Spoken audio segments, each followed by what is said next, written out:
Saudações a todas e a todos.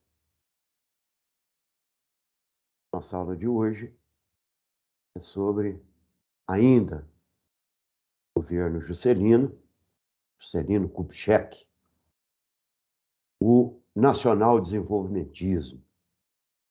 Partilho com vocês o PowerPoint para a gente ir seguindo aí nosso roteiro. Está lá, 50 anos e 5. Nós já demos uma passada por o lema de Juscelino Kubitschek, 50 anos em 5. O que isso significou? Quem disse que o Brasil ia crescer, segundo o projeto político do então presidente eleito, né, pela coligação PSD-PTB, Juscelino Kubitschek, de que o Brasil desenvolveria 50 anos em 5 anos. Então, vamos nessa aula falar sobre a chamada ideologia do desenvolvimentismo. Então, o que foi esse desenvolvimentismo no governo JK? Propagou-se, né, que essa ideologia tinha algumas vertentes interessantes, né? Primeiro, que o Brasil ainda não era um país desenvolvido, porque era um país em que o setor agroexportador tinha preponderância sobre o setor industrial. Com isso, negavam a dependência econômica e política, porque o Brasil passava naquele instante. Significa o quê? Primeiro, o Brasil estava alinhado ao bloco capitalista, com a assinatura do Tratado Interamericano de Ajuda Recíproca. Então, o Brasil optou por alinhar-se ao capitalismo. Esse capitalismo, né, dirigido aí pelo modelo europeu e agora dos Estados Unidos. A opção por essa política de dependência, né, contrariava alguns setores nacionalistas que defendiam um desenvolvimento autônomo, soberano, próprio, nacional. Mas essa dependência econômica e política do capitalismo certamente vai trazer os entraves para que esse desenvolvimento econômico nacional se desse, né? Então, a ideologia desenvolvimentista dizia que países como o Brasil, subdesenvolvidos, deveriam integrar ao sistema capitalista internacional, até para poder recuperar o tempo perdido no processo de industrialização, que lá nos Estados Unidos e lá na Europa se dão a partir da metade, na Europa antes, mas nos Estados Unidos, a partir da segunda metade do século XIX. E nós já entramos na segunda metade do século XX, no Brasil ainda carente de industrialização. Então, portanto, abrir o mercado para a entrada das chamadas multinacionais, ou empresas estrangeiras, né? Esse momento foi um momento que encontrou uma estabilidade política e, portanto, um ambiente favorável a essa internacionalização da economia capitalista e, portanto, essa integração ao sistema capitalista internacional, propiciada pelo Congresso Nacional, né, pelo apoio de Juscelino dos partidos PSD, o Partido Social Democrata, e o PTB, o Partido Trabalhista Brasileiro, que detinha o controle do Estado, né, especialmente do Congresso Nacional. O PSD ele detinha o controle dos principais ministérios, Ministério das Relações Exteriores, Ministério da Fazenda, Ministério da Aviação, dentre outros, né, ministérios importantes. E o PTB detinha ali o Ministério do Trabalho e toda a máquina de empregos surgida a partir da política do Ministério do Trabalho. Além do que, o PTB no controle dos sindicatos, portanto, controle das classes operárias, né? Bom, tudo isso, essa ideologia do desenvolvimentismo vai levar, nós chamamos, de um caráter concentracionista e internacionalizado da economia brasileira. O que significa esse caráter concentracionista?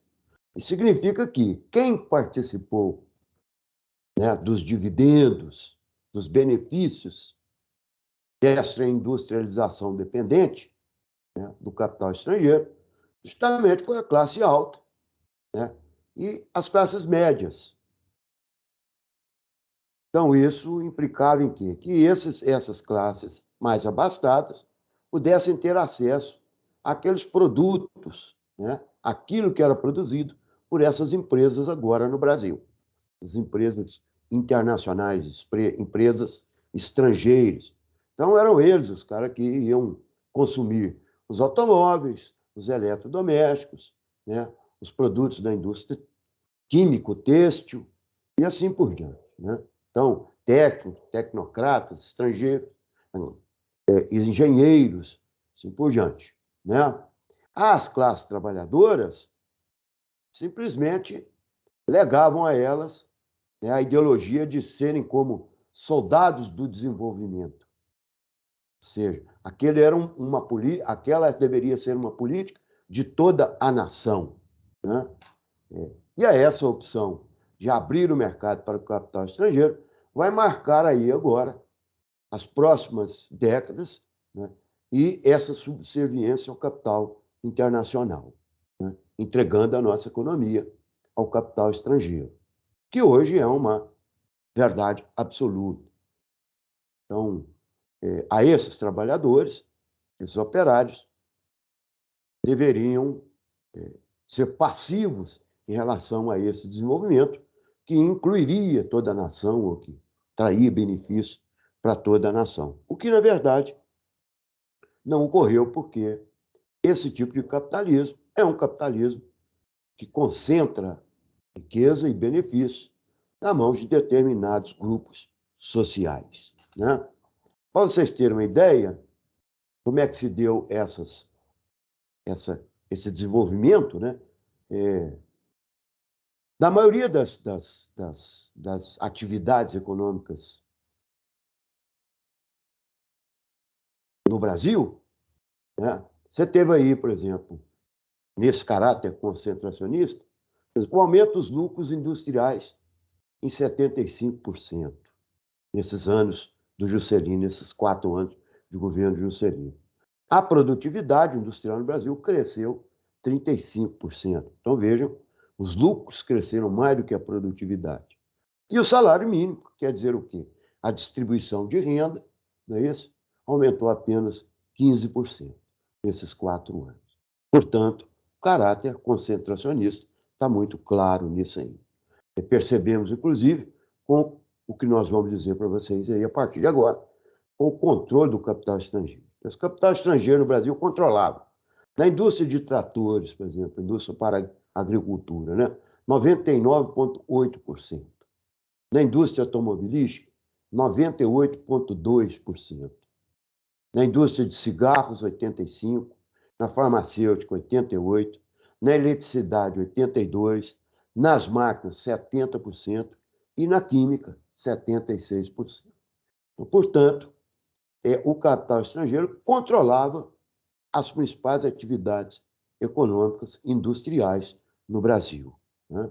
Então, em termos de bilhões, mais da metade de todo o capital investido no Brasil era um capital estrangeiro, né?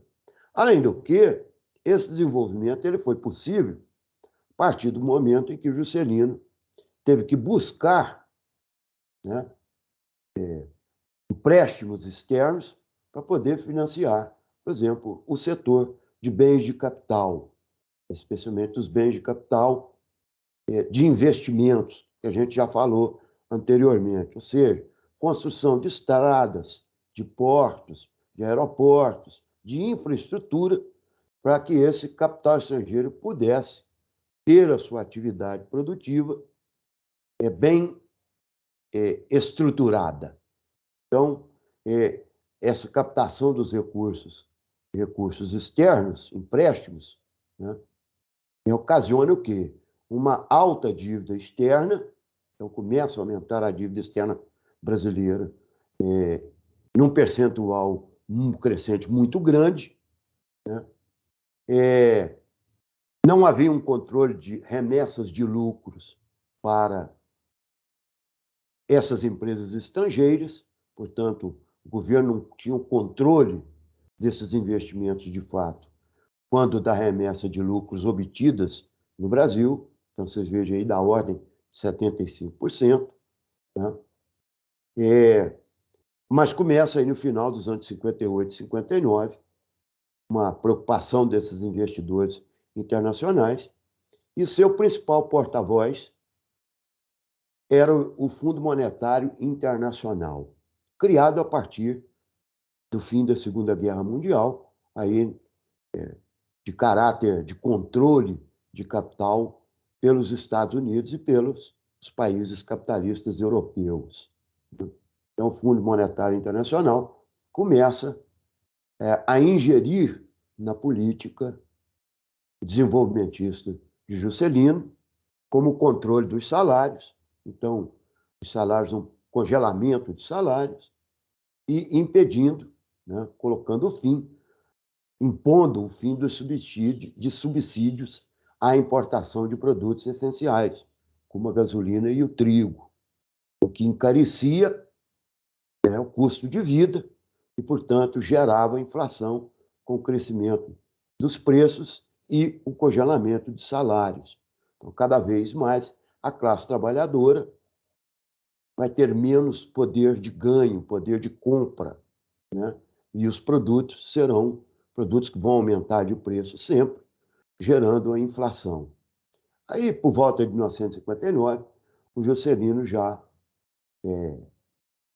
fecha, né, com o FMI, quer dizer, fecha no seguinte sentido: ele acaba né, não aceita mais as diretrizes do FMI, mas isso já está tarde.